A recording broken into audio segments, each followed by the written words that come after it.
Everyone failed to save the CEO until the homeless girl's blood brought him back to life. When a billionaire's helicopter crashes in the middle of a storm, rescuers can't reach him in time. Everyone gives up, except a homeless woman standing in the rain. She pulls his lifeless body from the wreck, and in a desperate act of faith, offers her own blood to save him. But when he wakes up, he doesn't remember who he is. The world calls him a monster. She only sees a man who needs saving. As they rebuild broken lives together, one secret could destroy everything, because the man she saved is the reason she lost everything in the first place. Now, after a miracle that defied death itself, will love and faith be enough to save them both from the truth? Tell me in the comments where you're watching from right now, and if this story speaks to you, make sure you hit subscribe so you don't miss the next one. The winter storm howled across the city's outskirts like a wild beast, its freezing claws tearing at everything in its path. Inside his sleek, private helicopter, Lorenzo Hale sat rigid in his leather seat, his face illuminated by occasional flashes of lightning. At 58 years old, he'd grown accustomed to viewing the world from above, both literally and figuratively. He loosened his silk tie slightly, studying the stack of merger documents on his lap. The papers represented more than just another business deal. They were the culmination of years of calculated decisions. Decisions that had earned him both his fortune and his enemies. 15 minutes to destination, sir. The pilot's voice crackled through the headset. Lorenzo nodded, though his mind wandered to the thousands of employees whose lives would change tomorrow. The merger would strengthen his tech empire, but at a cost. Entire departments would be eliminated, facilities shut down. He'd done this before, many times. Why did it feel different now? A brilliant flash of lightning split the sky, much closer this time. The helicopter lurched suddenly, causing the papers to scatter across the cabin floor. Mr. Hale, we're experiencing some turbulence. The pilot's voice carried an edge of concern. The storm is intensifying. Another lightning bolt, this one deafening. Lorenzo's stomach dropped as the helicopter pitched violently to one side. Warning lights flooded the cockpit in angry red. The pilot's hands flew across the controls, but the aircraft continued its desperate spiral. Mayday! Mayday! The pilot's voice competed with the shrieking wind and groaning metal. We've lost the tail rotor. Lorenzo gripped his armrests, his knuckles white.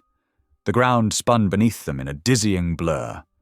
In those terrifying moments, all his achievements, his wealth, his power, none of it mattered.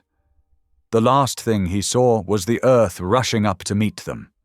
Miles below, under a concrete bridge that barely sheltered her from the storm's fury, Ashley Brooks pulled her wet, blankets tighter.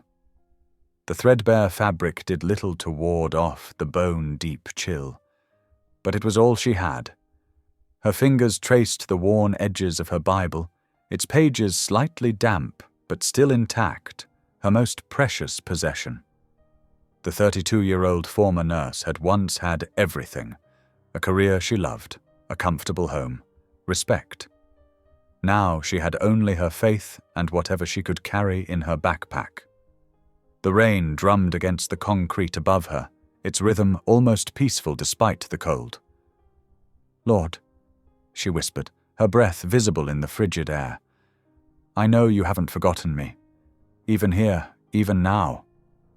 The explosion shattered the night. Ashley jerked upward, her heart pounding. Through the curtain of rain, she saw an orange glow pierce the darkness, followed by a column of black smoke that rose like a twisted prayer into the storm-ravaged sky. The crash site couldn't be more than a few hundred yards away, in the empty field beyond the bridge. She hesitated for just a moment. The storm was dangerous, and she'd learned the hard way that good intentions didn't always lead to good outcomes. But years of training and an even deeper sense of duty propelled her to her feet. Please, Lord, guide my steps. she murmured, stuffing her Bible into her worn backpack and slinging it over her shoulder. The rain struck her face like tiny needles as she ran toward the wreckage. Her worn sneakers slipped in the mud, but she pressed forward. The smoke grew thicker as she approached, and heat from the flames cut through the cold air. What she saw made her gasp. The mangled remains of a helicopter lay scattered across the field, pieces of metal glinting in the firelight. The main cabin was relatively intact, but badly damaged. Through the cracked window, she could make out two figures inside. The pilot, who wasn't moving, and a man in an expensive suit, slumped but stirring slightly. Ashley's nurse's training kicked in. She assessed the situation quickly. The fire hadn't reached the cabin yet, but it was spreading. The rain might slow it down, but she couldn't count on that. She had to act fast. The cabin door was jammed, but Ashley found a gap where the frame had warped. She ignored the sharp edges that cut into her hands as she pulled with all her strength. The metal groaned, then gave way. The smell of fuel and smoke filled her lungs as she climbed inside. She checked the pilot first. No pulse. Her heart ached, but she had to focus on the survivor. The man in the suit was breathing, but unconscious. A gash on his forehead bled freely, and his right arm lay at an odd angle. "Sir, can you hear me?" Ashley called out, her voice steady despite her racing heart. When he didn't respond, she knew she'd have to move him herself. "Lord, give me strength," she whispered. She positioned herself carefully, remembering her training about spinal injuries. The man was heavy, but adrenaline and determination gave her strength she didn't know she had. Inch by inch, she maneuvered him out of the wreckage. The rain continued to pour as Ashley dragged him a safe distance from the helicopter.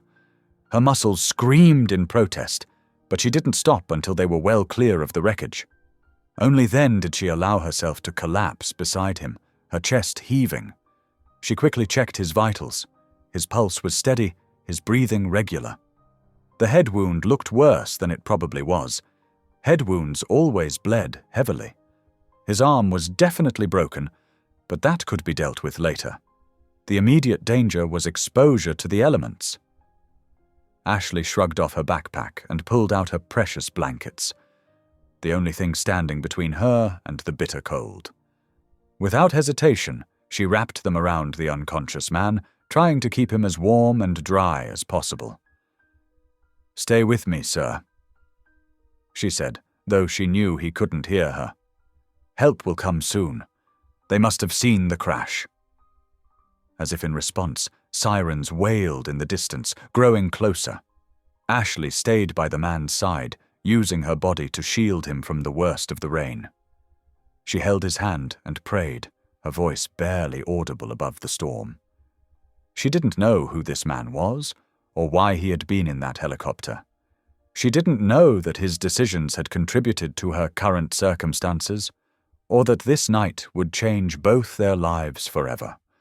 All she knew was that someone needed help, and she could provide it. The emergency vehicle's lights painted the rain in alternating red and blue as they approached. Ashley squeezed the man's hand one more time before the paramedics took over. As they worked, she stepped back, suddenly aware of how cold and exhausted she was without her blankets. One of the paramedics approached her. "Ma'am, are you injured? Were you involved in the crash?" Ashley shook her head. "No, I saw it happen. I was nearby." The paramedic nodded, already turning back to the scene. No one seemed to notice or care that she was soaked to the bone, or that she had given up her only protection against the cold to help a stranger. She wrapped her arms around herself, shivering, and watched as they loaded the man into an ambulance. The storm continued to rage, but something had shifted. Ashley didn't know it yet, but her act of compassion had set in motion events that would reshape not only her life, but also the life of Lorenzo Hale, the man she had just saved. For now, though, she simply stood in the rain, watching the ambulance's taillights disappear into the darkness, and trusted that God had a plan, even if she couldn't see it yet. The helicopter's wreckage blazed against the dark sky, casting an orange glow through the curtain of rain. Ashley Brooks pushed her soaked hair from her face and broke into a run, her worn sneakers splashing through puddles as she approached the crash site. The smell of jet fuel and burning metal filled her nostrils, making her eyes water. "Hello?" she called out, her voice barely carrying over the storm. "Is anyone alive in there?" The main body of the helicopter lay twisted on its side, flames licking at the tail section. The windshield had shattered, and through the spiderweb of cracks, she could make out 2 figures inside. Her nursing instincts took over, pushing aside her fear of the flames and unstable wreckage. Ashley crawled through a gap in the mangled fuselage, ignoring the sharp edges that tore at her clothes. The heat from the fire pressed against her back as she made her way towards the cockpit. The pilot's body was slumped forward, showing no signs of life. Her heart sank, but she forced herself to focus on the second passenger. The man in the expensive suit was unconscious, blood streaming from a deep gash on his forehead. His chest moved with shallow breaths, but each rise and fall seemed weaker than the last. Ashley's hands trembled as she reached to check his pulse. It was there, but faint and irregular. As she tilted his face toward her to assess his injuries, recognition struck her like a physical blow. Lorenzo Hale, the tech mogul whose cost-cutting measures had forced her hospital to close just 18 months ago. The man whose decisions had sent her life into a downward spiral, eventually leaving her homeless. Time seemed to freeze as memories flooded back. The day security had escorted her from the hospital, the nights spent in her car until it was repossessed, the endless job rejections as her savings dwindled to nothing. All because of him. Rain dripped through the broken cabin roof as Ashley wrestled with her conscience. Every logical part of her mind screamed at her to walk away, to let fate take its course. But something deeper, her faith, her calling as a nurse, the very core of who she was, wouldn't let her. "Lord," she whispered, her voice breaking, "help me do what's right, not what's easy." With renewed determination, Ashley began assessing his injuries. The head wound was severe, and his right arm appeared broken. But most worrying was his deteriorating vital signs. She shrugged off her threadbare coat, one of her few remaining possessions, and pressed it firmly against his head wound. "Stay with me, Mr. Hale," she urged, though he couldn't hear her. "Don't you dare die on me." The sound of distant sirens pierced the storm's fury, but they seemed impossibly far away. Lorenzo's pulse grew weaker under her fingers. His skin had taken on a grey pallor, and his breathing became more labored. "Please, Lord," she prayed aloud, rain mixing with tears on her cheeks. "I know he's hurt people. I know he hurt me. But please don't let him die. Give him a chance to change, to make things right." The paramedics arrived in a flash of emergency lights, their boots squelching in the mud as they rushed toward the wreckage. Ashley called out to guide them, never taking her hands from the pressure point on Lorenzo's wound. Female survivor conscious, male victim. "Unconscious with severe trauma," one paramedic shouted. "I'm not a victim, I'm a nurse," Ashley corrected, her voice steady despite her exhaustion. "He's got a severe head injury, probable broken right humerus, and he's going into shock. Pulse is thready, breathing shallow." The paramedics worked quickly to extract Lorenzo from the wreckage, Ashley helping them maneuver him onto a backboard. As soon as they had him clear of the helicopter, they began advanced life support protocols. "We're losing him," one medic announced grimly. "No pulse. Beginning CPR." "No!" Ashley moved closer, her hands clenched into fists. "You can't let him die. Please, there must be something else we can try." The senior paramedic shook his head as they continued chest compressions. "He's lost too much blood. Without an immediate transfusion—" "I'm O negative," Ashley interrupted. "Universal donor. Use my blood."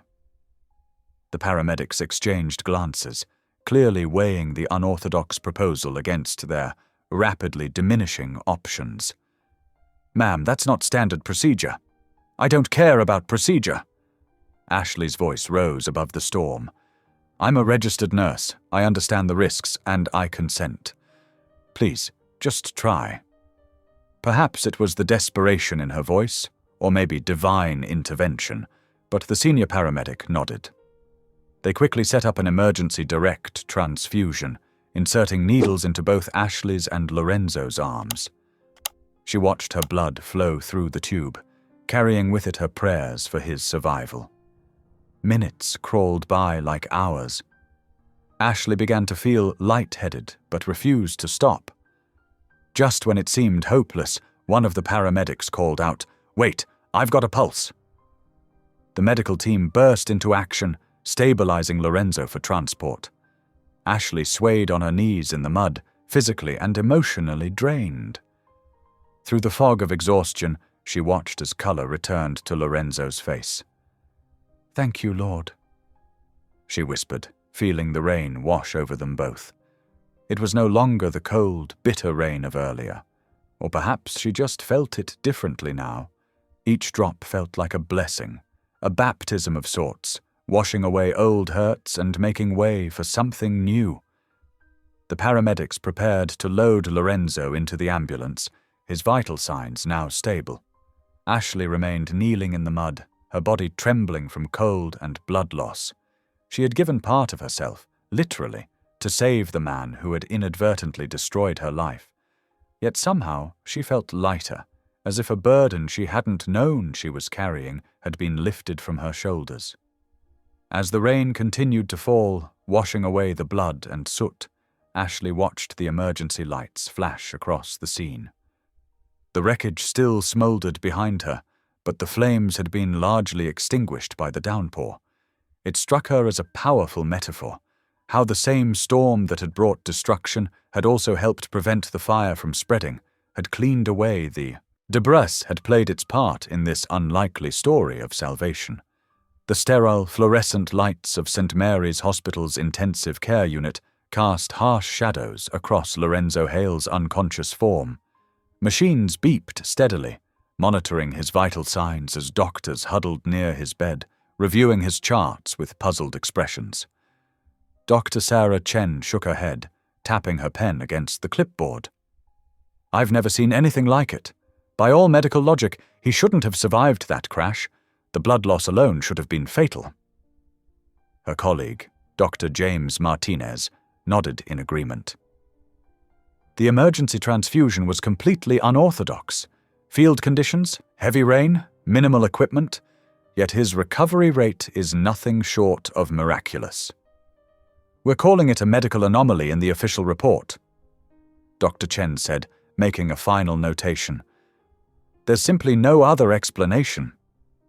Outside in the waiting room, Ashley Brooks sat curled up in a hard plastic chair, her wet clothes still clinging to her thin frame. Her tattered coat, now stained with blood and mud, was pulled tight around her shoulders.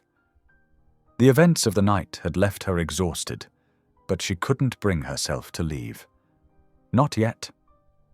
The television mounted on the wall quietly played the local news, showing footage of the crash site. Ashley watched through heavy-lidded eyes as reporters discussed the incident, their voices a distant murmur. The warmth of the hospital and her complete emotional exhaustion soon pulled her into a fitful sleep. Hospital staff moved quietly around her throughout the night, assuming she was just another tired family member waiting for news. No one connected the disheveled woman in the corner with the dramatic rescue that had occurred hours before. As dawn broke over the city, painting the hospital windows with pale golden light, Lorenzo Hale's eyes fluttered open.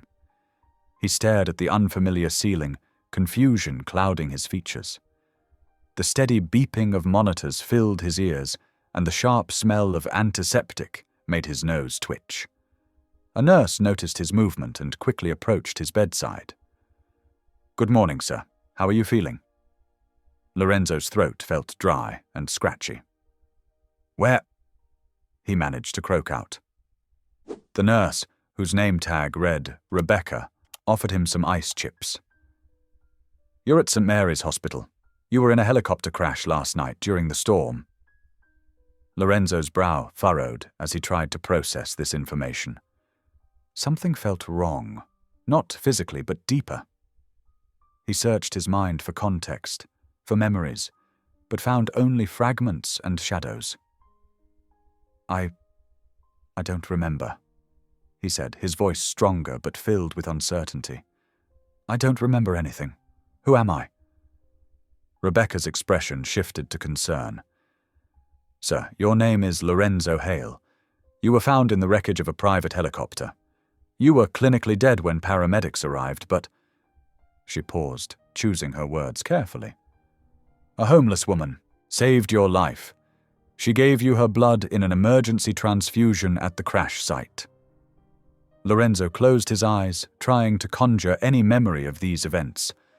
One image surfaced, a face illuminated by lightning, rain streaming down concerned features as someone leaned over him. A woman's face, but he couldn't place it or understand why it felt significant. "The doctors are calling your recovery miraculous," Rebecca continued, checking his vital signs.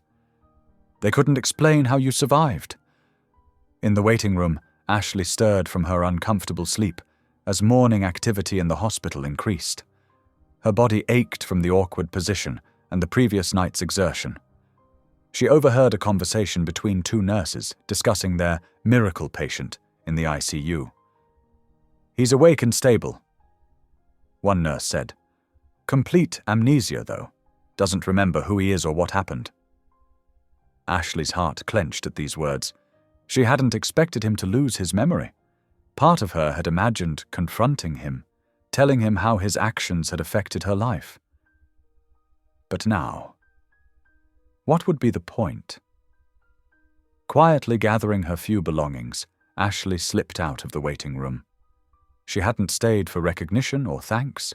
She'd simply needed to know he would survive.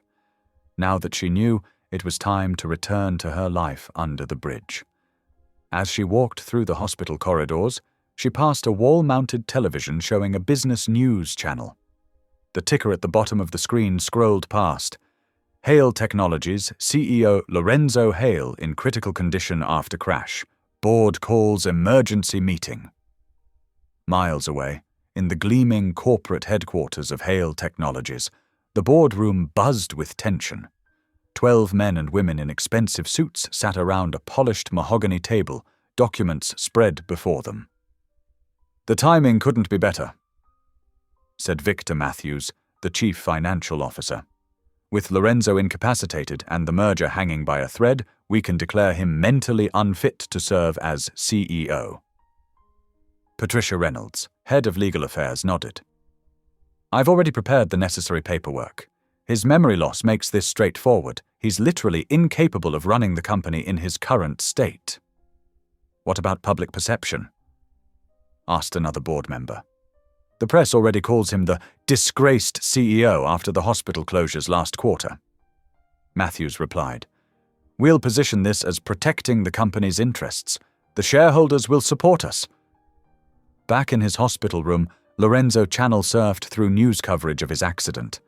Each report seemed to tell the story of a stranger, a powerful businessman known for aggressive cost-cutting and controversial decisions. The words "disgraced CEO" appeared frequently, making him increasingly uneasy. "This can't be me," he muttered, pressing the heel of his hand against his forehead. "Why can't I remember?" But one memory remained clear. That face in the rain. Kind eyes filled with concern, rain-soaked hair, lips moving in what might have been prayer. Something about that image felt more real, more true than all the news reports combined. A doctor entered his room, interrupting his thoughts. "Mr. Hale, we need to run some additional tests. Your case is quite remarkable. We'd like to understand more about your recovery."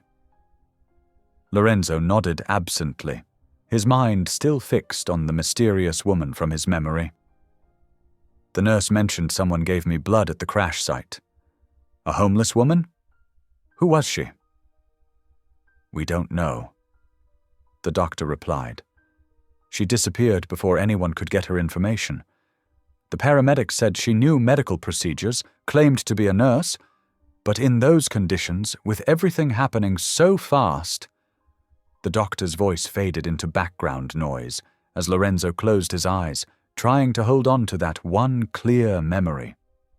The woman's face seemed to float in his mind, carrying with it a feeling of peace he couldn't explain. Whatever else he had lost, whatever else he had been, that one moment of connection in the rain felt like an anchor in the storm of his forgotten life. 2 days after waking up in the hospital, Lorenzo stood at the nurse's station, signing discharge papers with an unfamiliar signature. His hand trembled slightly as he tried to match the example they'd shown him from his driver's license. Even his own name felt foreign on the page. "Remember, Mr. Hale," Dr. Chen said, "you need to take it easy. The amnesia might be temporary, but pushing too hard could delay your recovery." Lorenzo nodded, tugging at the sleeve of his borrowed sweater. His expensive suit from the crash had been ruined, and the hospital had provided him with donated clothes, plain khakis and a navy blue sweater that felt oddly comfortable against his skin. Sarah Martinez, the hospital social worker, stood nearby with a concerned expression. She'd spent the past 48 hours trying to locate any family members or close friends, but had come up empty. His emergency contacts all led to business associates who claimed they couldn't take responsibility for his care. "Mr. Hale," Sarah said gently, "I've made arrangements for temporary housing at St. Matthew's Mission. It's a church shelter with a good reputation, and Pastor Louisa Grant runs a wonderful program there." Lorenzo felt a flicker of pride he didn't quite understand. "A shelter? Surely I have a home somewhere?" "Your penthouse apartment is currently sealed by corporate security," Sarah explained. "Until the situation with your company is resolved, we need somewhere safe for you to stay while you recover." The elevator ride down to the lobby felt surreal. Lorenzo caught glimpses of his reflection in the polished doors, a distinguished-looking man with silver hair and tired eyes, a stranger's face. Sarah drove him to the shelter in her practical sedan, navigating through neighborhoods that grew progressively more modest. The mission occupied an old brick building with warm yellow light spilling from its windows. A hand-painted sign read, "St. Matthew's Mission, all are welcome here." Pastor Louisa met them at the door, her silver hair pulled back in a neat bun, wearing a cardigan despite the warm spring evening. Her kind eyes crinkled at the corners as she smiled. "Welcome to St. Matthew's, Mr. Hale. We're so glad to have you with us." Inside, the mission's main room hummed with activity as volunteers prepared for the evening meal. The smell of cooking food filled the air, and Lorenzo found his stomach growling, surprising himself with how good simple soup and bread could smell. Near the kitchen doorway, Ashley Brooks was stacking clean plates when she heard Pastor Louisa's voice. She looked up and froze, nearly dropping the dishes. Lorenzo Hale, the man she'd pulled from the burning helicopter, the man whose decisions had cost her everything, stood in the mission's entryway, looking lost and vulnerable in borrowed clothes. Pastor Louisa guided Lorenzo toward the kitchen, unaware of Ashley's reaction. "Ashley, dear, come meet our new resident. This is Lorenzo Hale. He'll be staying with us while he recovers from an accident." Ashley forced her hands to steady as she set down the plates. Her heart hammered in her chest as she approached them. Up close, Lorenzo looked different from the stern CEO she remembered from news photographs. The arrogance was gone, replaced by something softer, more uncertain. "Hello," she managed, her voice barely above a whisper. Lorenzo studied her face with curious intensity. "Have we met before? There's something familiar." "I was at the hospital," Ashley said carefully, choosing her words. "I heard about your accident." Pastor Louisa chatted cheerfully as she showed Lorenzo around the mission, explaining the daily routines and introducing other volunteers. Ashley returned to her work in the kitchen, but she couldn't stop watching him through the serving window. His movements were hesitant, like a man learning to navigate a world that had suddenly shifted beneath his feet. At dinner, Lorenzo sat at the long communal table, obviously unused to such casual dining. He attempted to help serve others before sitting down himself, though his movements were clumsy with the heavy soup pot. Ashley found herself seated across from him, acutely aware of every gesture, every expression. He ate slowly, savoring each spoonful as if it were his first meal. "This is delicious," he said, surprising everyone at the table. "I don't remember the last time food tasted so good." "That's because you're actually hungry," Pastor Louisa said with a knowing smile. "Real hunger makes the best seasoning."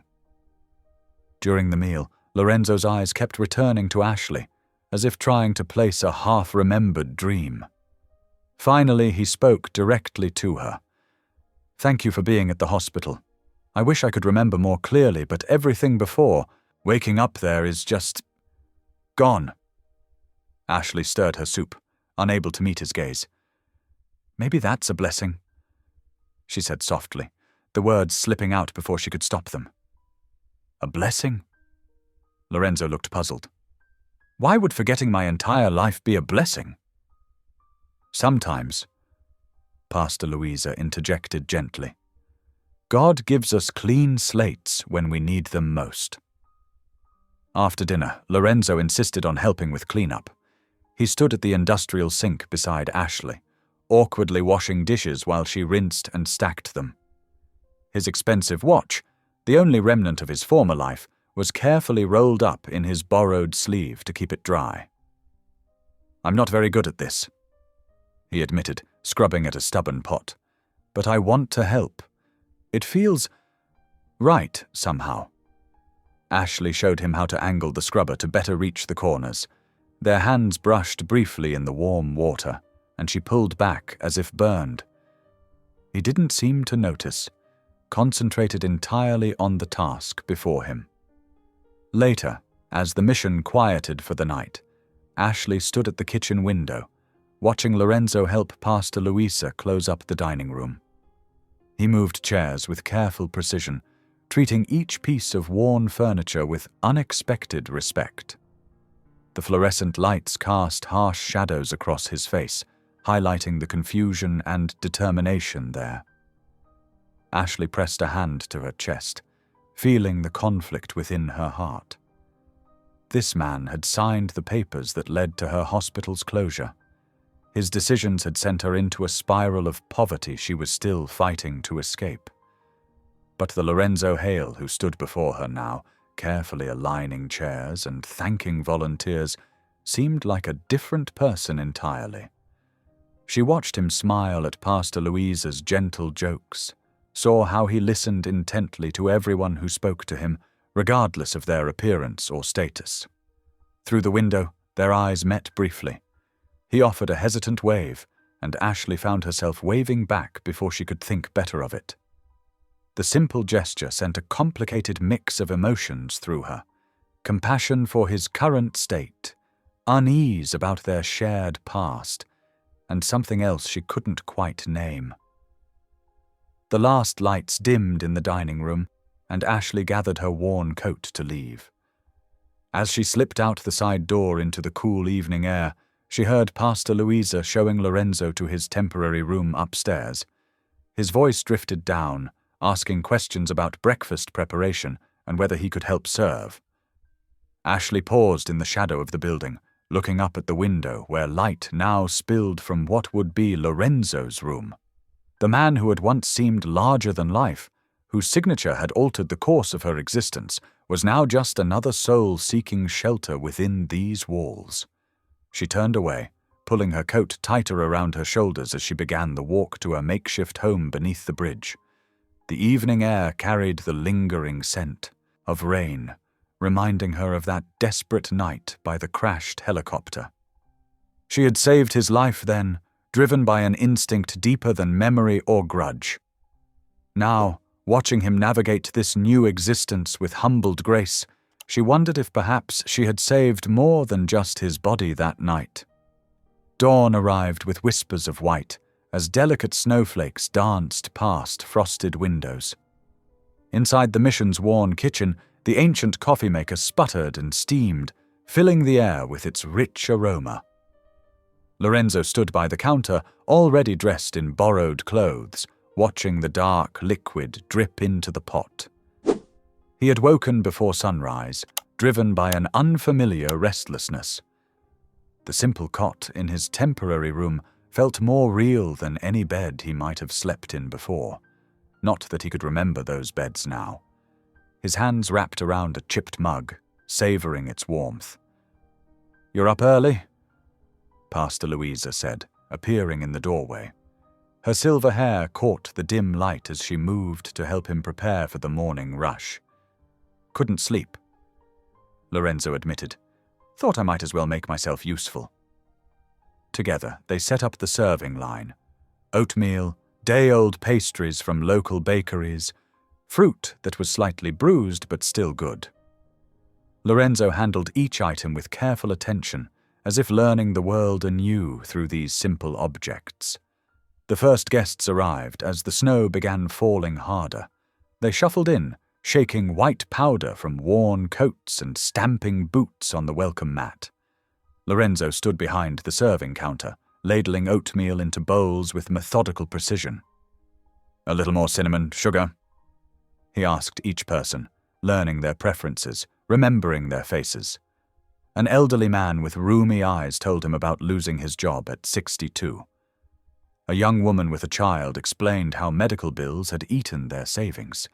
Each story settled into Lorenzo's heart like stones in a pond, creating ripples of understanding. Ashley arrived mid-morning, snow melting in her dark hair. She paused in the doorway, watching Lorenzo lean in to hear a veteran's story about life after service. His face showed genuine concern, no trace of the corporate mask she remembered from news photographs. "He's been at it since dawn," Pastor Louisa said, appearing beside Ashley. "Quick learner, that one, and good with people. Who would have thought?"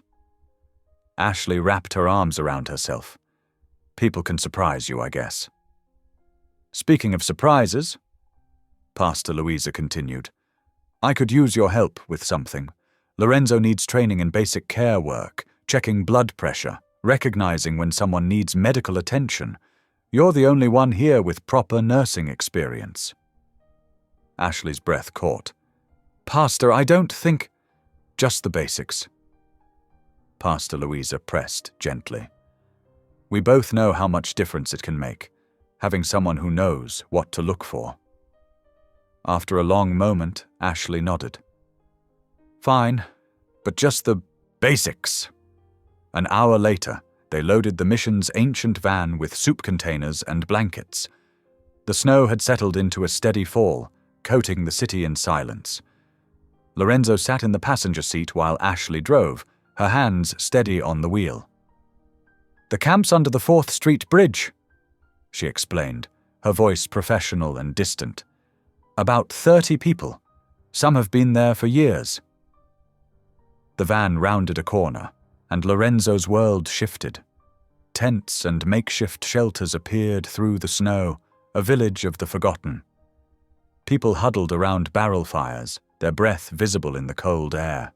Some homes were nothing more than cardboard and tarps. "This," Lorenzo's voice cracked. "How do people live like this?" "They live like this because they have to," Ashley said quietly. "Because somewhere, someone decided their jobs, their homes, their lives were worth less than a profit margin." The words hit Lorenzo like a physical blow. Though he couldn't remember his past, something in him recognized the truth in her statement. He helped unload the van in silence, following Ashley's lead as she greeted people by name, checking on their health with practiced care. She showed him how to look for signs of frostbite, how to check if someone was too cold, how to recognize when flu might be turning to pneumonia. Her teaching was precise, professional, but her hands were gentle as she demonstrated proper technique. "You were a nurse?" he asked as they worked. "Was," she confirmed, not elaborating. They spent hours at the camp, distributing soup and blankets, listening to stories, offering what help they could. By the time they returned to the mission, evening was settling in, bringing deeper cold with the darkness. Lorenzo volunteered to clean up after the day's service. As he swept the dining room floor, he heard soft words coming from the chapel, a voice he recognized as Ashley's. "Lord," she was saying, "grant me the strength to forgive, not for my sake, but for theirs. Help me remember that hurt people, and that holding on to bitterness only poisons my own heart." Lorenzo stood frozen, broom in hand.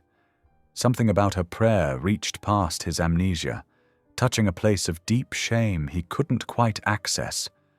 Tears pricked at his eyes, though he didn't understand why. Through the windows, snow continued to fall, muffling the city's noise. In that quiet moment, something shifted between them. Fragile as a snowflake, but just as real. Neither could name it yet, but both felt its presence, a whisper of possibility in the winter air. Ashley's prayer continued, her voice barely audible over the heating system's gentle hum. Lorenzo remained still, the broom forgotten in his hands, as her words of forgiveness filled the space between them with something that felt remarkably like hope. The mission's old radiator clanked and hissed, fighting against the January chill. A week had passed since Lorenzo's arrival, and already the building felt different, warmer somehow, despite the persistent cold outside.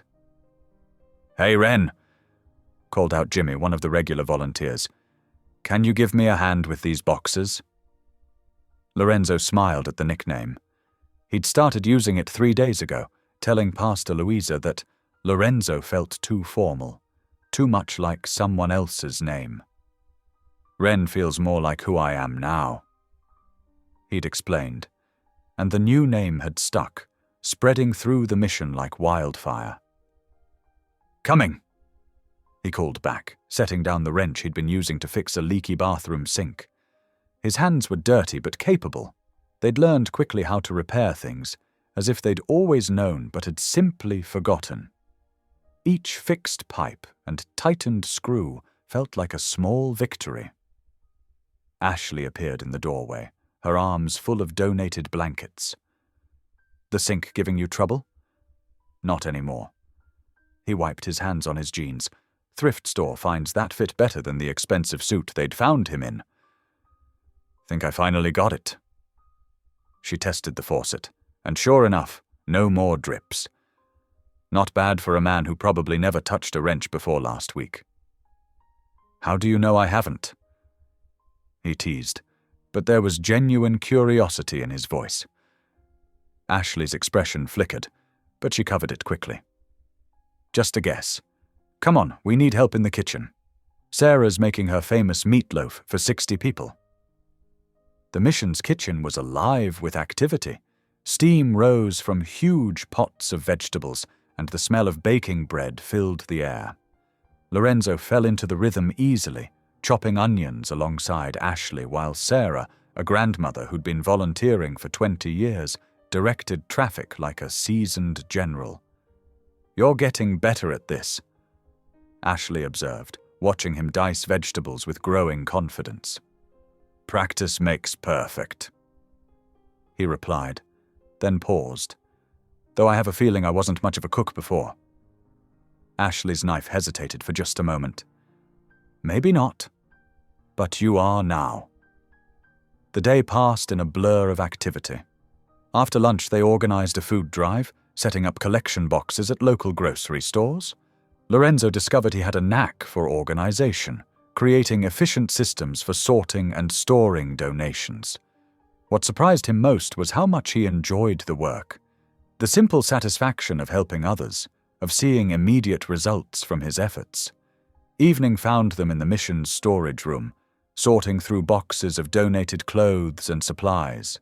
The fluorescent lights hummed overhead as they worked, comfortable silence broken only by the occasional comment about what they found. Lorenzo reached into a box of old magazines and newspapers, and suddenly his hand froze. There, staring up at him from a yellowed front page, was his own face. The headline above it screamed, "Tech giant embroiled in corruption scandal."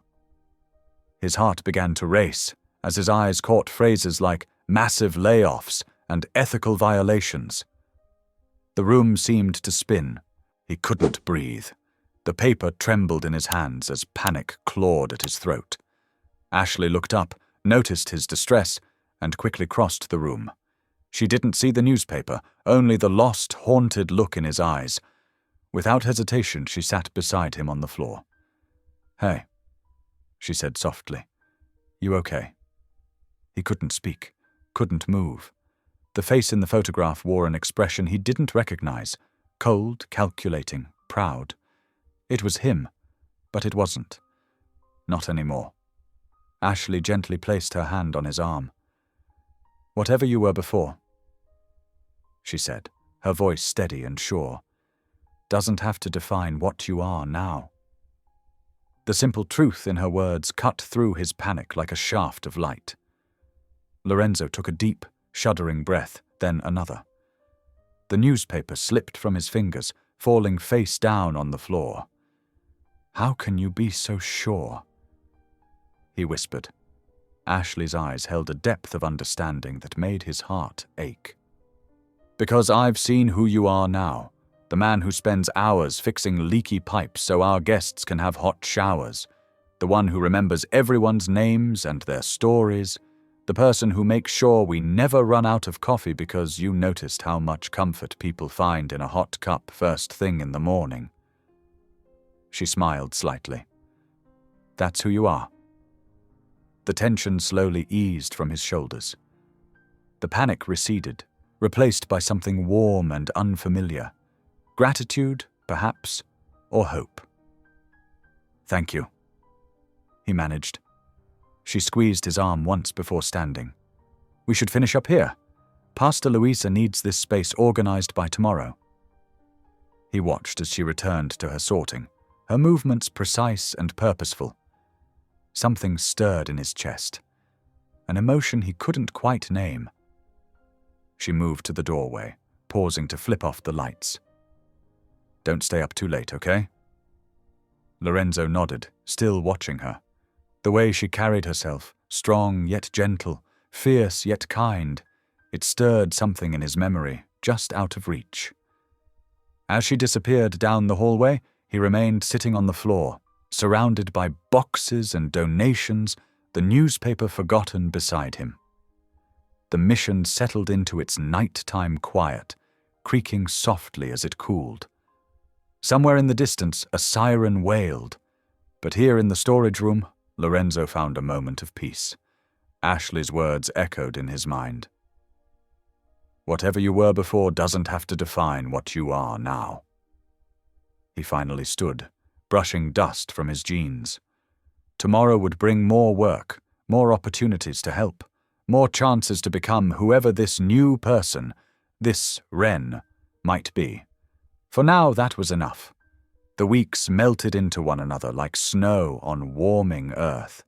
February softened into March, and the mission hummed with new life under Ashley and Lorenzo's combined efforts. Their days fell into a comfortable rhythm: morning prayers, breakfast service, supply runs, and endless small tasks that somehow added up to something meaningful.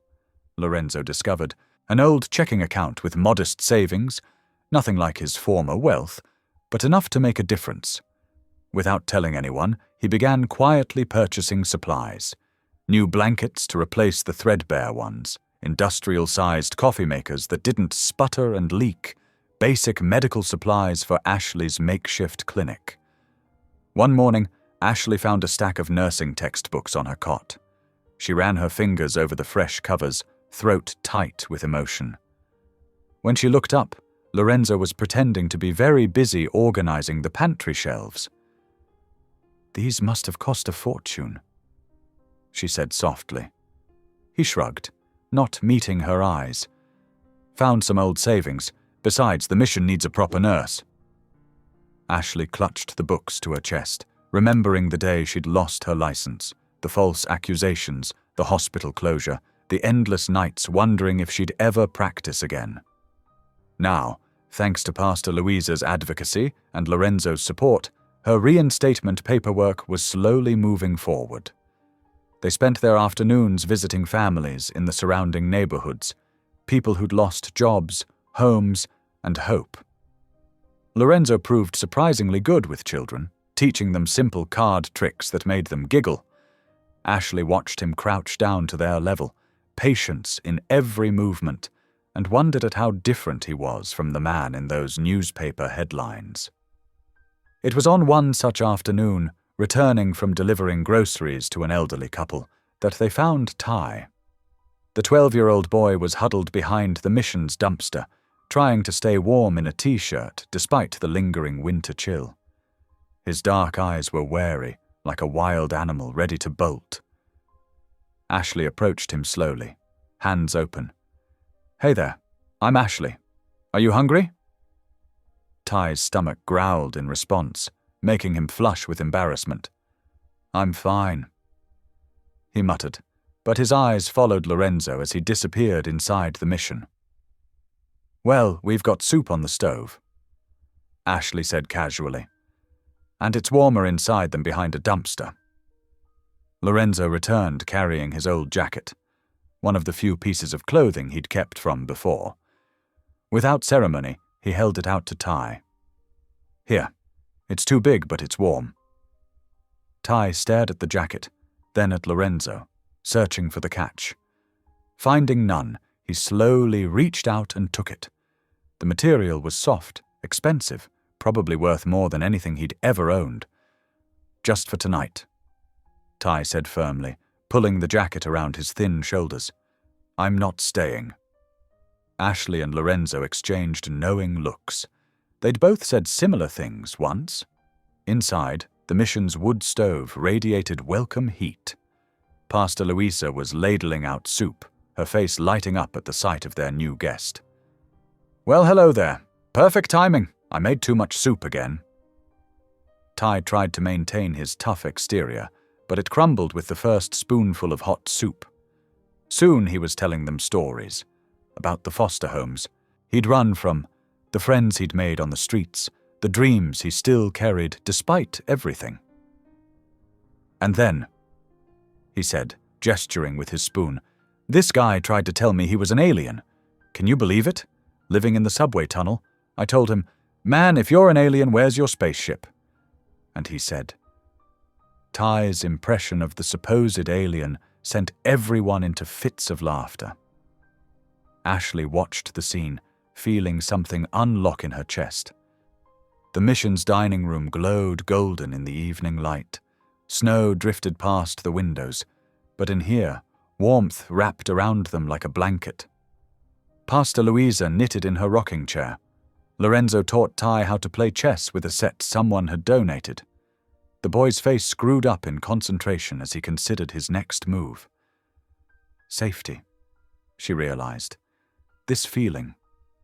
It was safety. Something she hadn't felt since that terrible day at the hospital, when everything fell apart. Across the room, Lorenzo looked up and caught her eye. Something passed between them, recognition, perhaps, of what they'd found here.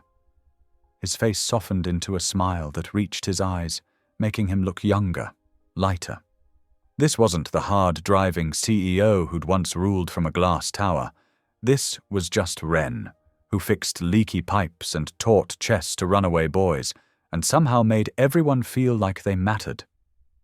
Later, after Ty had fallen asleep on the couch, still wearing Lorenzo's jacket, Ashley found Lorenzo standing by the window, watching the snow fall.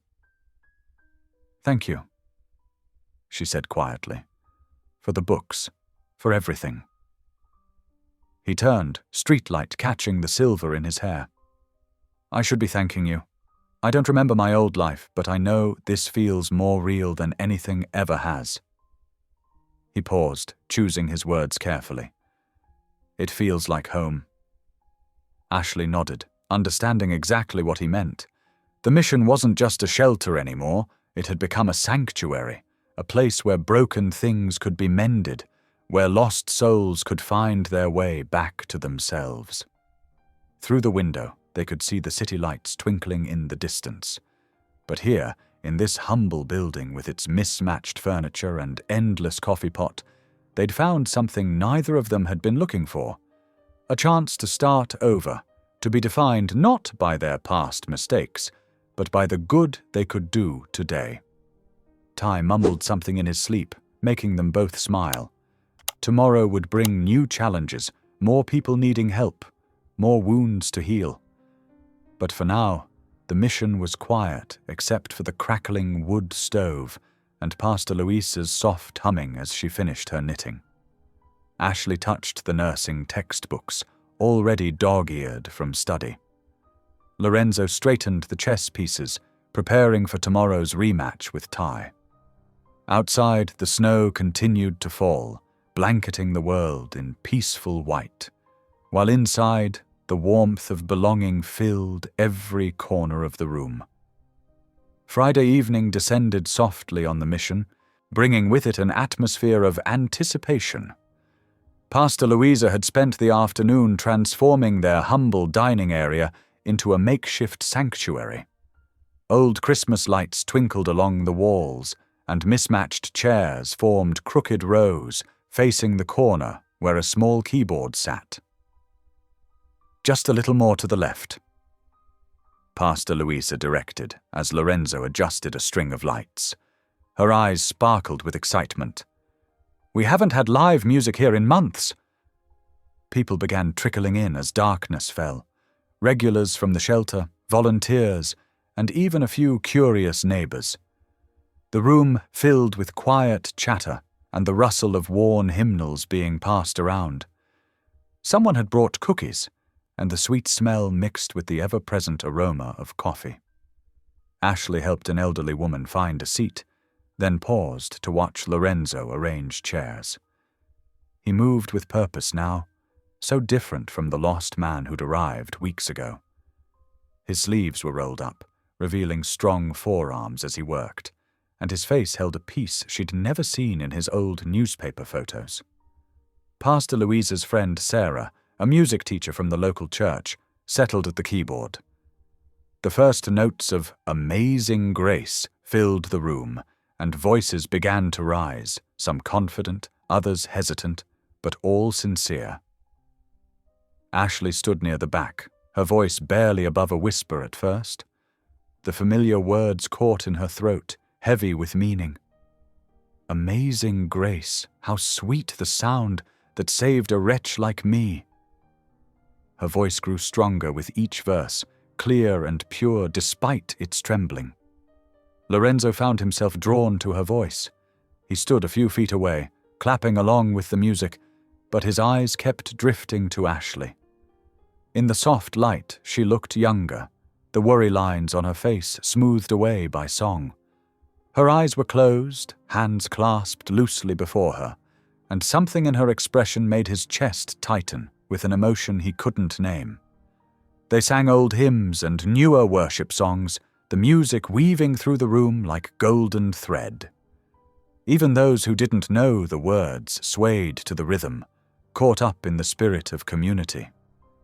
Pastor Luisa led them in prayer between songs, her weathered hands raised in blessing. "The Lord is my shepherd," she proclaimed, her voice strong despite her years. "I shall not want—" Lorenzo watched the others bow their heads, feeling both outside and within this circle of faith.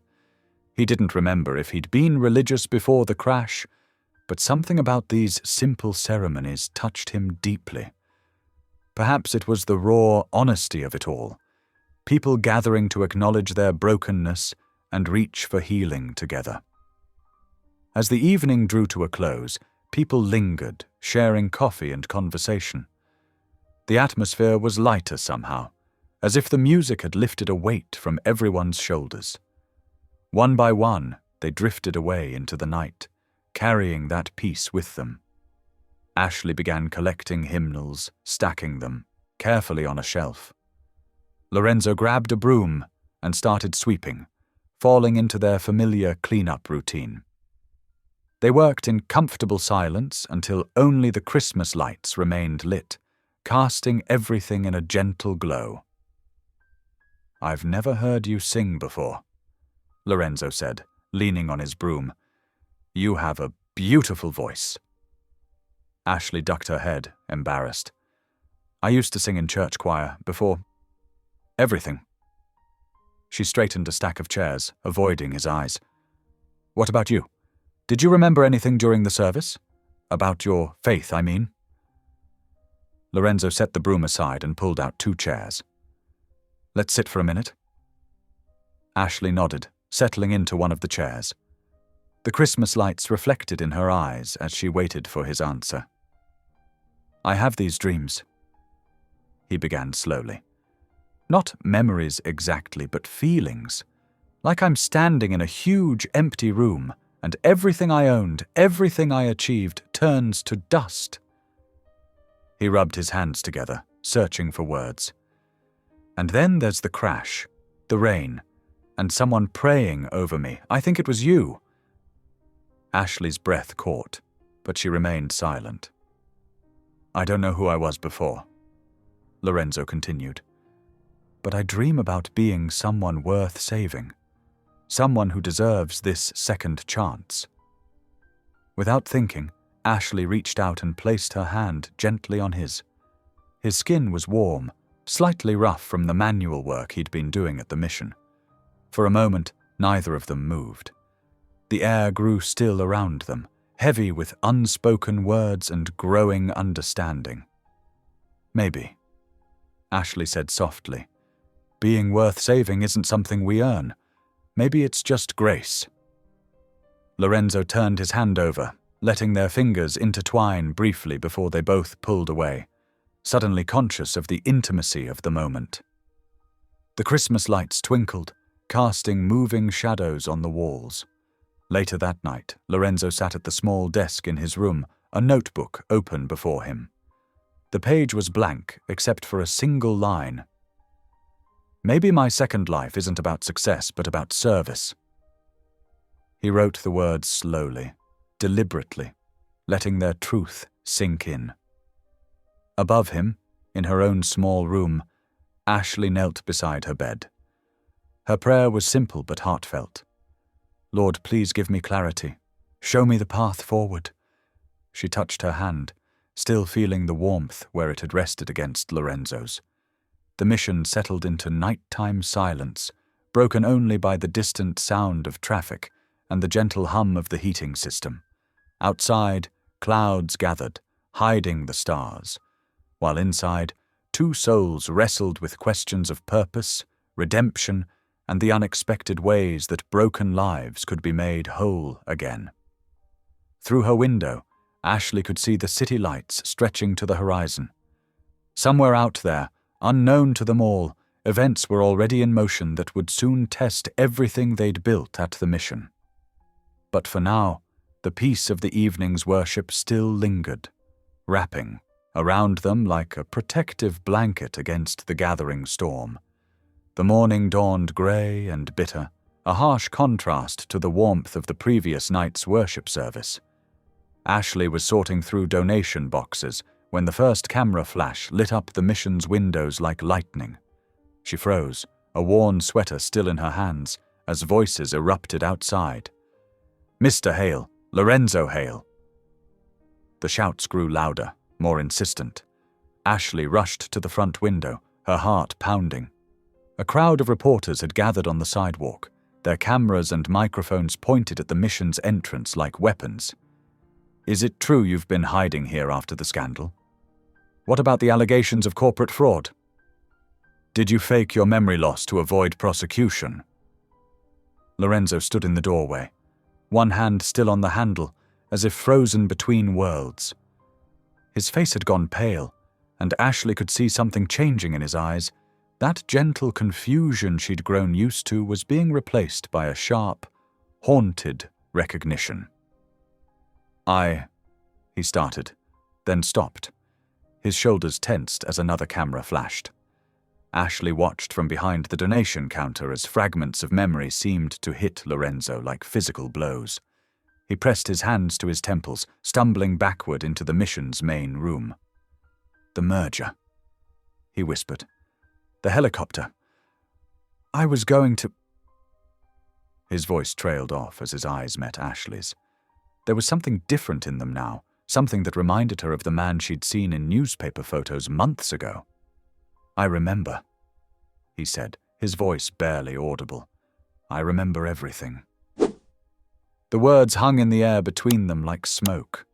Ashley felt her throat tighten as she thought about all the times they'd worked together, shared meals, helped others, all while she'd believed in his transformation.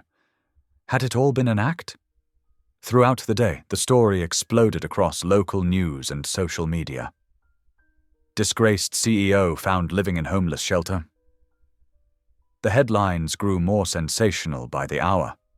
Pastor Louise's phone rang constantly with calls from concerned donors and board members. By afternoon, the first email arrived. A major donor was withdrawing their monthly support, citing concerns about association with the scandal. Then another, and another. "We can't risk our reputation," one message read. "The optics are terrible." Ashley watched Pastor Louise's face fall as she read each new message. The older woman had poured her life into this mission, and now it was crumbling because they'd taken in a man who needed help, or who'd pretended to need help. The mission felt colder as evening settled in. Most of the regular visitors had stayed away, scared off by the media circus. The few who remained huddled in corners, whispering among themselves and casting uncertain glances at Lorenzo, who sat alone in the kitchen, staring at his hands. Ashley couldn't take it anymore. She found him there as the last light faded from the windows, the same kitchen where they'd washed countless dishes together, where they'd shared stories and dreams that now felt like lies.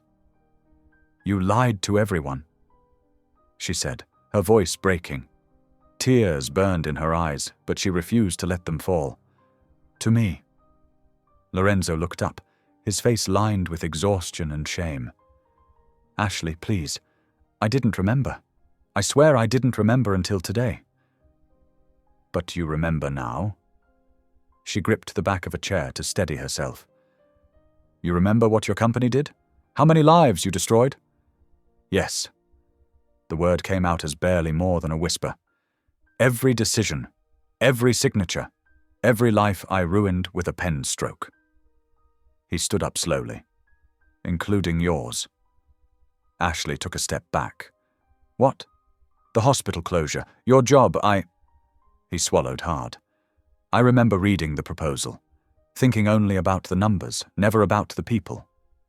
The tears finally spilled over. Ashley wiped them away angrily. "I lost everything because of you. My career, my home, my dignity. And then I saved your life. And I thought—" She shook her head. "I thought God had a plan, that helping you heal was part of my own healing. But it was all just another cruel joke." "It wasn't a joke," Lorenzo pleaded. "These past weeks, working here, helping people, it changed me. The man I was died in that crash, and the person I've become— Stop." Ashley held up her hand. "Just stop. You don't get to use us. Use me as your redemption story." She turned away, unable to look at him anymore. Behind her, she heard his chair scrape against the floor as he stood. The mission grew quieter as night fell. One by one, the remaining visitors slipped away into the darkness. Even Pastor Louisa retired early, the weight of the day's events visible in her tired steps. Near midnight, Ashley lay awake in her small room, listening to the wind rattling the windows. She heard footsteps in the hallway below. Slow, hesitant steps she'd grown to know well.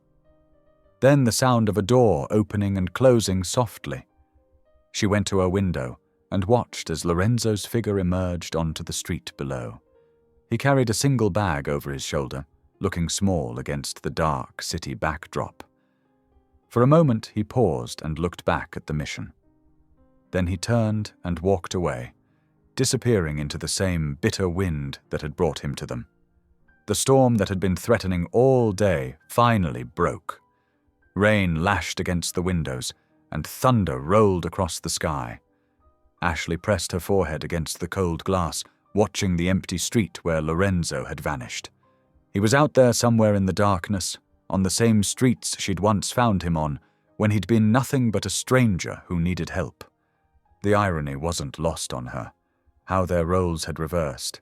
How the man who'd once had everything was now truly homeless, while she, despite everything, at least had shelter for the night.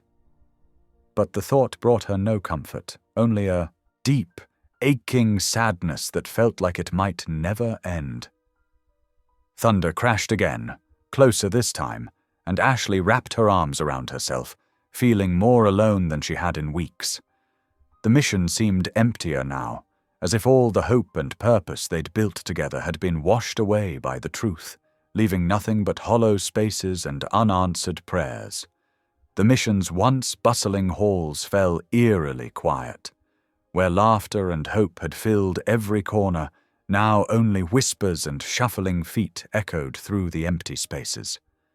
Ashley stood at the front door each morning, her heart heavy as she turned away all but the most vulnerable visitors. "I'm so sorry," she'd say, her voice soft but firm. "We can only help children and the elderly right now."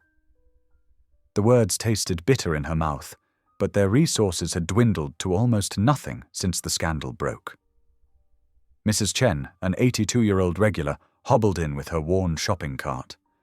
"Too quiet now," she observed, looking around the nearly empty dining room. "Where is everyone?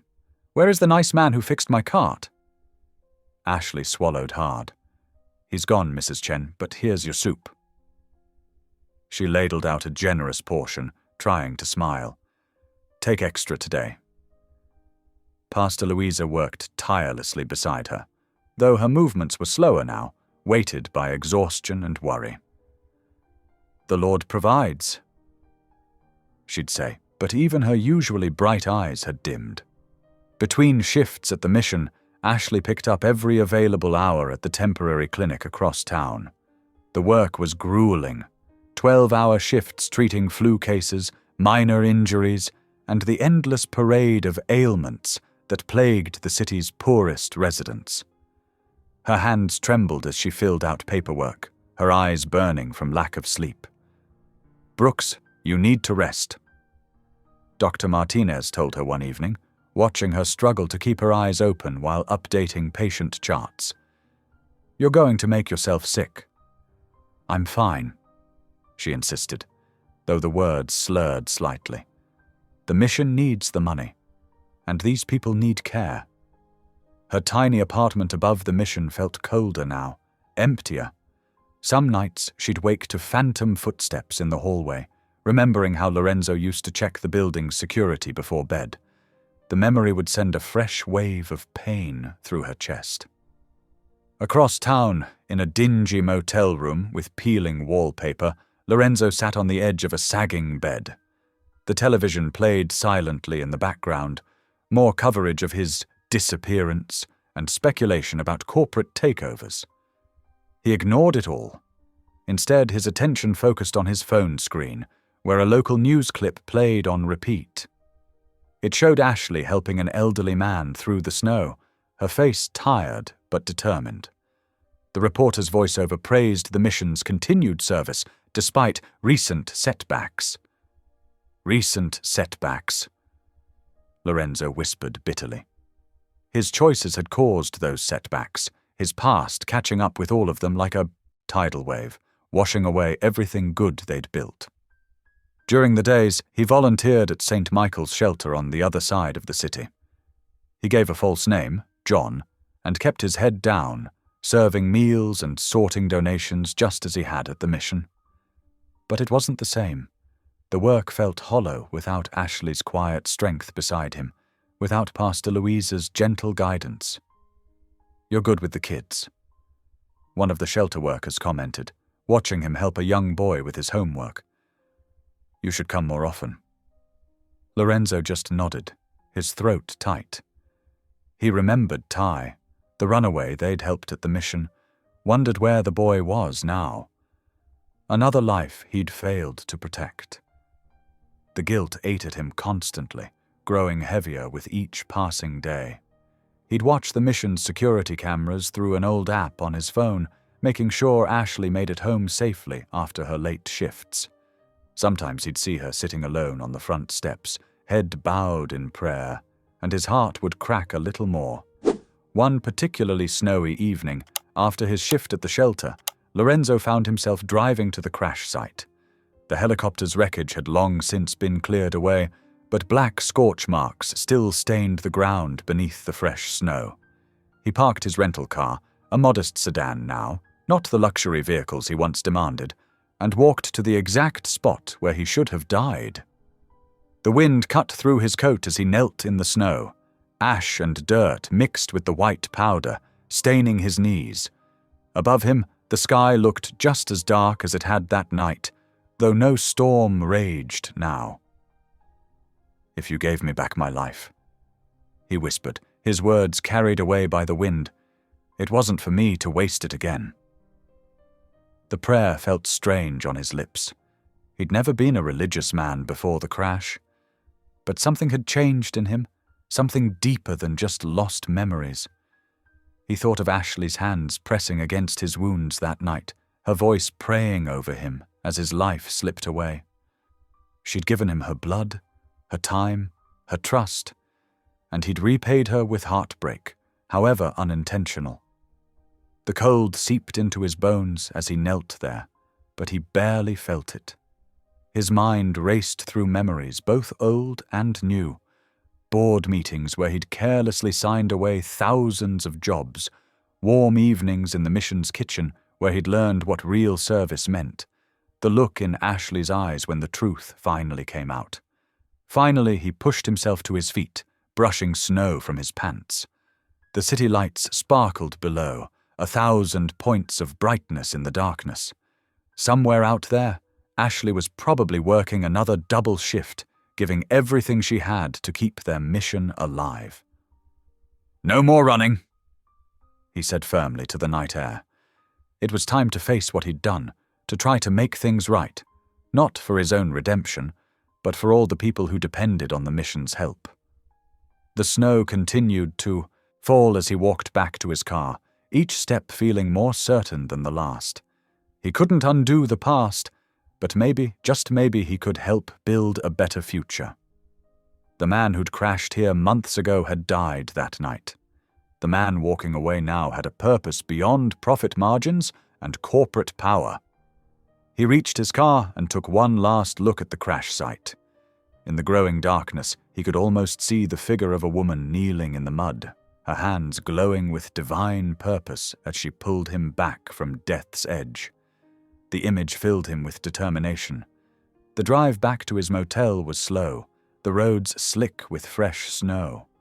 Lorenzo's mind churned with possibilities, with plans to make things right. He wasn't sure if Ashley would ever forgive him. He wasn't sure he deserved forgiveness, but he knew he had to try. The mission and all the people it served deserved nothing less than his complete dedication to making things right. The February morning arrived with a bitter chill that cut straight through to the bone. Lorenzo stood outside the mission's weathered doors, his breath forming clouds in the freezing air. His arms were laden with carefully packed boxes of medical supplies, everything from antibiotics to bandages, items he knew the mission desperately needed. Through the frosted windows, he could see movement inside. His heart clenched when he caught a glimpse of Ashley, her normally graceful movements now slow and labored. Even from here, he could tell something was wrong. Taking a deep breath, Lorenzo pushed open the door with his shoulder. The familiar smell of coffee and soup welcomed him, though the usual warmth seemed diminished. Several cots had been set up in the main room, occupied by people struggling with winter illnesses. Ashley moved between them, checking temperatures and administering medicine. But her own face was pale, her cheeks flushed with what he recognized as fever. She barely glanced up when he entered, perhaps thinking he was just another volunteer. Lorenzo set the boxes down carefully and cleared his throat. "You saved me once," he said softly, his voice carrying in the quiet room. "Let me save you this time." Ashley froze at the sound of his voice. When she turned, her eyes were glassy with fever, dark circles underneath them speaking of too many sleepless nights. She swayed slightly, and Lorenzo instinctively stepped forward, ready to catch her if she fell. "Lorenzo." Her voice was hoarse, barely above a whisper. "What are you?" She couldn't finish the sentence as a cough overtook her. From the doorway of her office, Pastor Louisa watched the scene unfold. Her weathered face held a knowing look, as if she'd been expecting this moment. She remained silent, her hands clasped together in what might have been prayer. "You're sick," Lorenzo said, moving closer. "And you're still trying to take care of everyone else." He gestured to the boxes he'd brought. "I have antibiotics, fever, reducers, cough medicine. Everything Dr. Martinez at the free clinic said you might need." Ashley's eyes widened at the mention of supplies, her nurse's instincts temporarily overriding her personal feelings. She took a step toward the boxes but stumbled. This time, Lorenzo did catch her, his hands gentle but firm on her shoulders. "That's enough," he said firmly. "You need to rest." "The patients," she protested weakly. "I'll take care of them," Lorenzo assured her. "I learned from the best, remember?" A ghost of a smile touched her lips before another cough shook her frame. Pastor Louisa finally stepped forward, her presence bringing a calm to the room.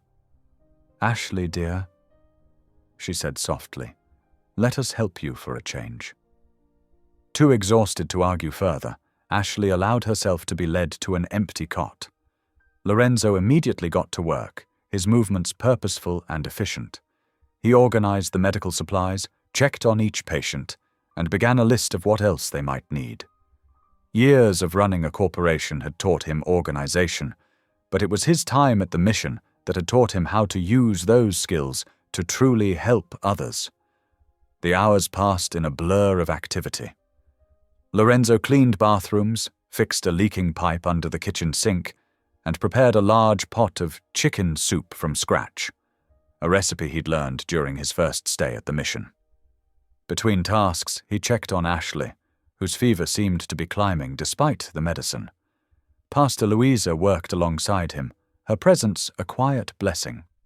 She watched as the man who had once been known for his ruthless business decisions now tenderly tucked blankets around sleeping patients and gently helped elderly visitors up the icy front steps. As evening approached, Lorenzo found himself sitting beside Ashley's cot. She was finally sleeping, but her rest was troubled. Her face was flushed with fever, and her breathing was labored. Without thinking, he reached out and took her hand. "Lord," he whispered, surprised to find tears falling onto his clasped hands. "I know I don't deserve to ask you for anything, but please, she's family. She's the only real family I have now." His voice broke on the word family, and he realized how true it was. This woman who had every reason to hate him, who had saved his life despite knowing who he was, had become more important to him than all the wealth and power he'd once possessed. The snow continued to fall outside, coating the world in pristine white. Through the windows, its soft glow gave the mission an almost ethereal quality. Lorenzo watched the flakes drift past, remembering how Ashley had once told him that snow was God's way of making everything new again, of covering the old and damaged with something pure and beautiful.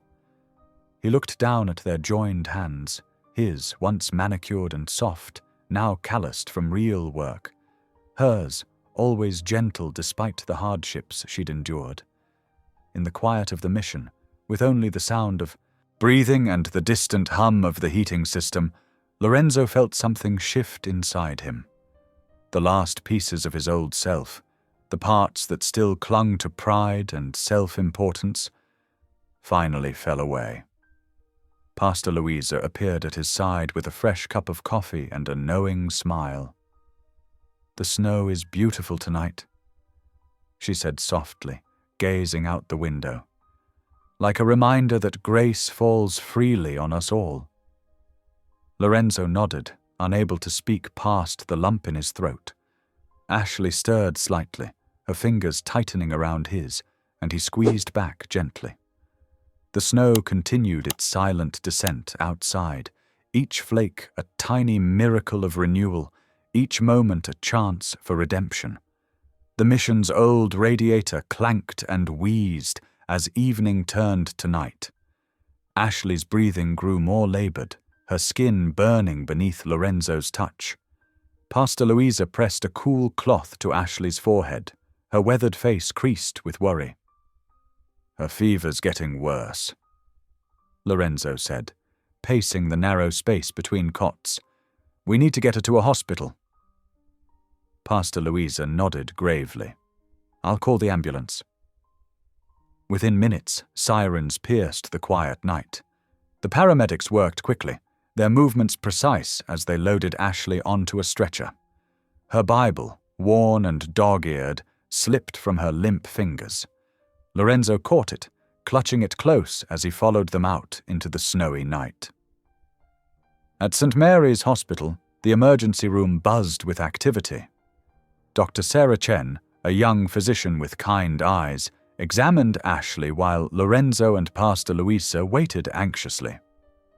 "She has severe pneumonia," Dr. Chen explained, flipping through Ashley's charts. "We need to start aggressive treatment, including blood transfusions." "But," she hesitated, looking troubled, "we're critically low on her blood type. Type B negative is rare, and with the storm, deliveries have been delayed." Lorenzo straightened. "What's her blood type again?" "B negative." That's my blood type." Lorenzo's voice shook slightly. "She gave me her blood once. Let me return the favor." Dr. Chen frowned. "Mr. Hale, given your age and recent medical history, it's not without risk." "I don't care about the risk," Lorenzo insisted. "She saved my life when she had every reason to let me die. Please." Pastor Louisa touched his arm gently. "Lorenzo, are you sure?" He looked at Ashley through the window of her hospital room, remembering how she'd knelt beside him in the mud and rain, praying for his life, even though she knew exactly who he was. "More sure than I've ever been about anything." After running several quick tests, the medical team began the transfusion. Lorenzo lay in a bed next to Ashley's, watching his blood flow through the clear tubing between them. The steady beeping of monitors filled the room, a rhythm like a quiet prayer. As his blood flowed into her veins, something strange happened. Images flooded his mind, memories of the crash, crystal clear for the first time. He saw Ashley's face above him in the rain, felt her trembling hands pressing against his wounds. He heard her voice, barely a whisper above the storm. "Lord, please don't let him die. Not like this, not tonight." The memory was so vivid it took his breath away. Tears slipped down his cheeks as he remembered her fierce determination to save him, even when others had given up. Now, watching his blood flow into her, he understood something profound about the nature of mercy. How it flowed in circles, how it always found its way back home. Hours passed. Lorenzo felt lightheaded but refused to stop until the doctors insisted. Pastor Louisa brought him juice and cookies, fussing over him like a mother hen. "The Lord works in mysterious ways," she said softly, adjusting his blanket. "Sometimes he has to bring us full circle to show us the truth." Just before dawn, Ashley's eyes fluttered open. She looked confused, then focused on Lorenzo sitting beside her bed. "You're here," she whispered. "Where else would I be?" He squeezed her hand gently. Dr. Chen came in to check Ashley's vitals, shaking her head in amazement. "Your numbers are already improving. Well, I'd call it another miracle." Later that night, when the hospital had grown quiet and the snow fell soft and steady outside, Pastor Louisa sat with them both. Ashley was propped up on pillows, some color finally returning to her cheeks. Lorenzo hadn't left her side, their hands still linked as if afraid to break the connection. "You know," Pastor Louisa said thoughtfully, "there are some souls that are bound not by fate, but by faith. God brings them together for His purposes, even when they don't understand why." Lorenzo looked at Ashley, really looked at her, past the exhaustion, past the illness, past all the hurt he'd caused. He saw the strength that had allowed her to forgive him, the faith that had given her the courage to save him. Their bond went deeper than survival now. It was something holy, something divine. "I understand now," he said quietly. "Why you saved me that night, why God brought me back." He squeezed her hand. "It wasn't just about giving me a second chance. It was about showing me what real love looks like, the kind that saves people even when they don't deserve it." Ashley's eyes filled with tears. "God's love is like that," she whispered. "It gives and gives, even when we think we have nothing left to give." Outside, the snow continued to fall, covering the city in a blanket of white. Inside the quiet hospital room, 3 people sat together, bound not by blood alone, but by something far more precious: the miracle of divine grace, flowing between them like an endless river of mercy. The first hints of spring whispered through the city streets, melting away winter's harsh edges. Tiny green buds pushed through thawing earth around the mission's foundation, like hope breaking through despair. Inside, Lorenzo sat at his desk, pen moving steadily across, paper as he signed, document after document. "Are you sure about this?" his lawyer asked, watching him transfer millions into the new foundation's account. "That's your entire personal fortune, Mr. Hale." Lorenzo didn't hesitate. "Every penny. It's not my money anyway. It belongs to the people who need it most." He thought of all the lives his greed had damaged, including Ashley's. "Call it restitution." Down the hall, Ashley moved between examination rooms in the newly established clinic, her reinstated nursing license pinned proudly to her crisp white uniform. The space hummed with activity. Volunteers organizing supplies, patients waiting patiently, the soft murmur of caring voices. "Blood pressure's looking much better, Mrs. Martinez," Ashley said, smiling at the elderly woman before her. "The new medication seems to be working." "Bless you, dear." Mrs. Martinez patted her hand. "Who would have thought we'd have such a beautiful clinic here? It's like a miracle." Ashley caught sight of Lorenzo through the window, talking with construction workers about the mission's expansion plans. "Yes," she said softly. "A miracle." The renovation crews worked steadily, transforming the old building piece by piece. New rooms rose from empty spaces, walls were reinforced, and fresh paint brightened every corner. Lorenzo insisted on using local contractors, many of whom had once been homeless themselves.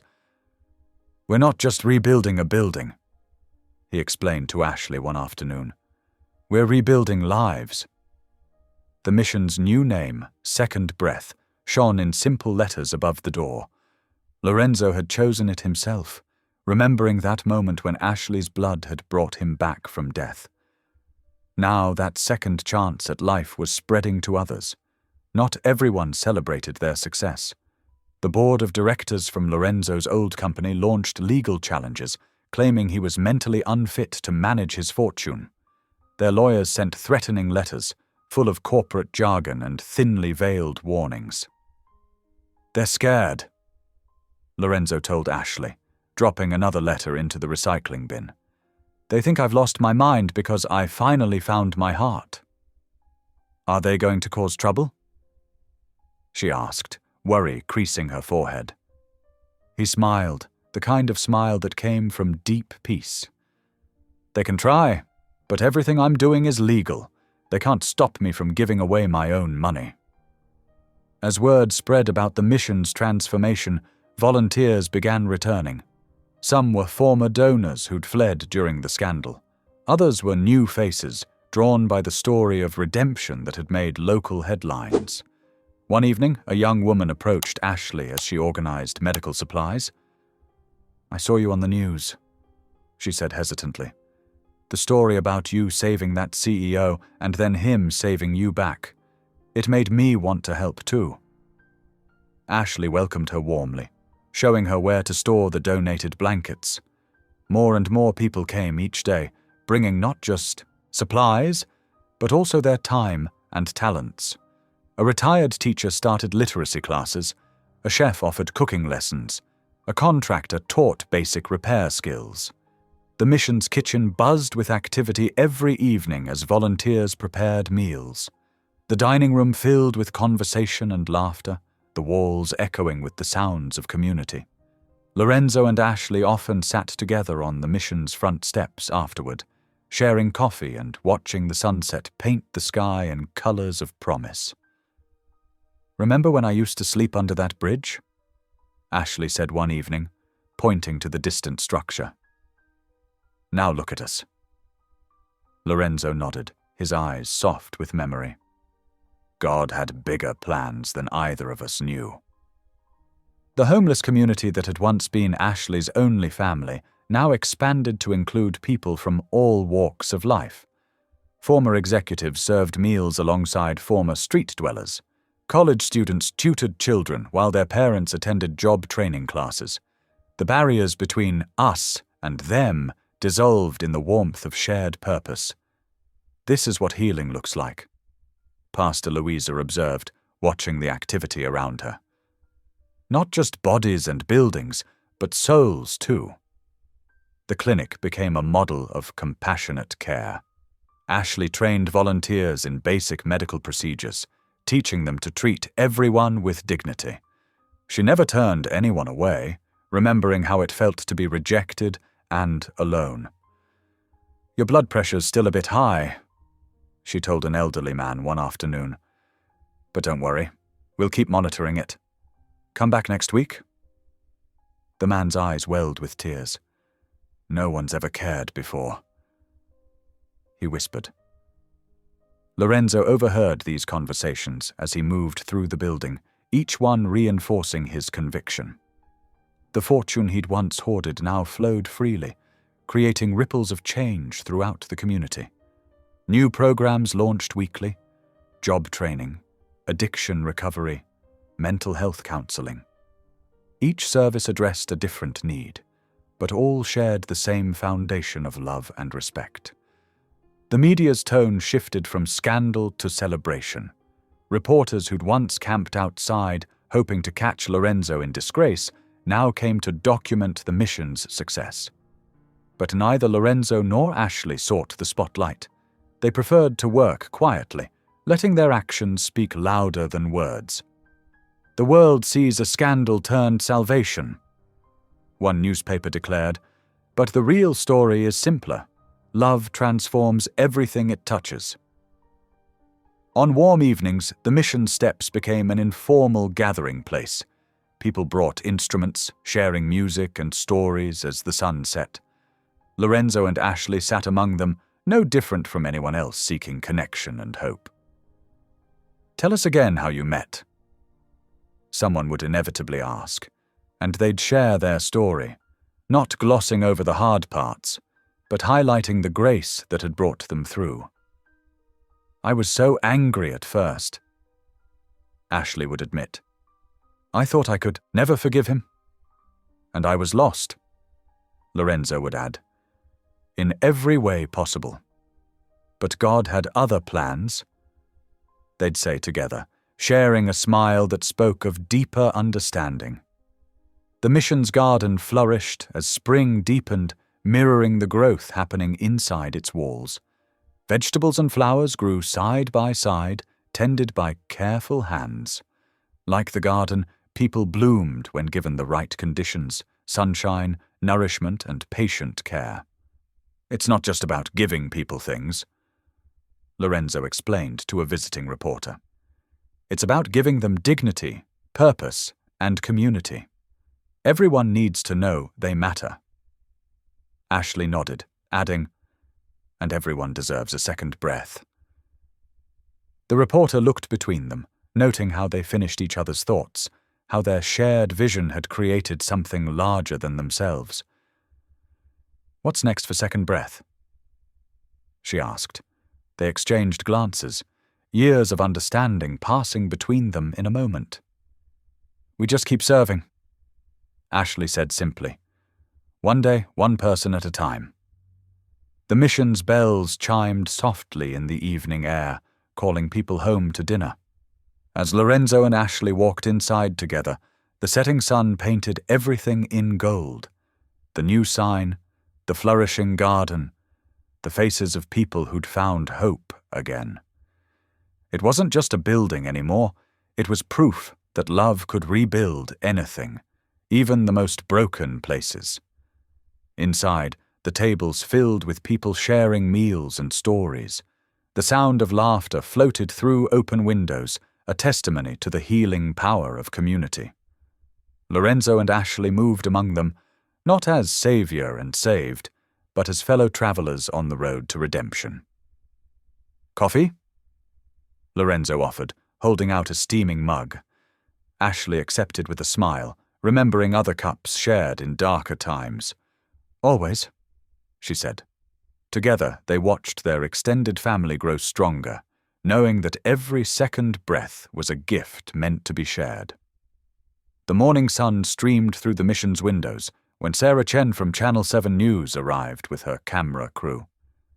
The young journalist's eyes sparkled with genuine interest as she set up her equipment in the mission's common room. Lorenzo noticed Ashley's hands fidgeting with her sleeve. "We don't have to do this," he said softly. Ashley took a deep breath. "I'm just not used to being in front of cameras.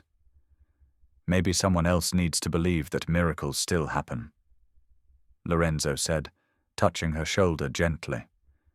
His words settled her nerves, and she nodded.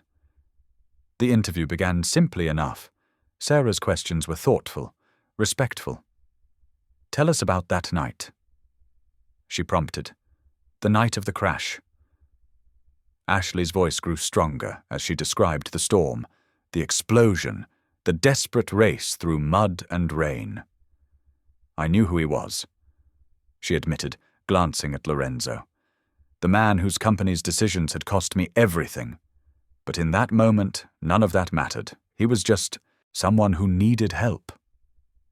Lorenzo picked up the story, describing his awakening in the hospital, the blank spaces in his memory. "I had nothing," he said. "No past, no identity. Just the face of an angel I remembered kneeling over me in the rain." Their story unfolded naturally. The shelter, the growing trust, the betrayal of memory's return, and the final reconciliation. Sarah wiped away tears as Ashley described Lorenzo's blood transfusion that saved her life.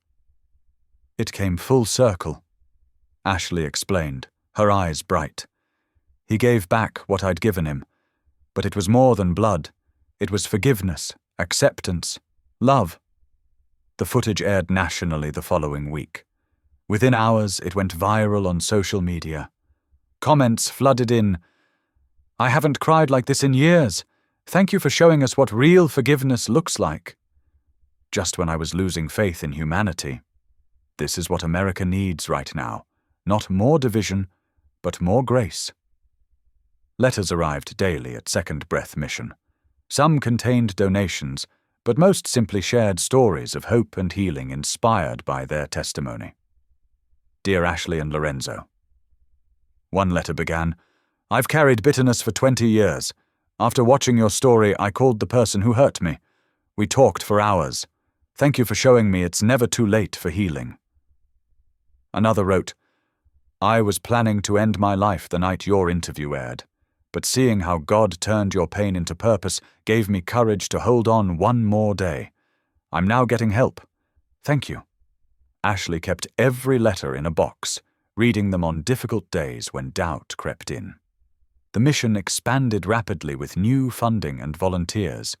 They added a second medical clinic, a job training center, and transitional housing units. But it was the small moments that meant the most. Watching Lorenzo teach computer skills to former executives who'd lost everything, seeing Ashley mentor young nursing students who wanted to serve the homeless community. "You've become quite the local celebrity," Lorenzo teased one morning, showing her a magazine article titled, "The Angel Under the Bridge." Ashley blushed. "I'm no angel, just someone who chose love over hate." "That's exactly what makes you special," he replied. The mission's success drew attention from other cities hoping to replicate their model. Ashley found herself speaking at conferences, sharing their story of redemption and second chances. Her quiet grace touched hearts wherever she went. "Pain doesn't have to be the end of your story," she would say. "Sometimes it's just the beginning of a miracle." One evening, as they sat on the mission steps watching the sunset, Lorenzo asked, "Do you ever regret saving me that night?"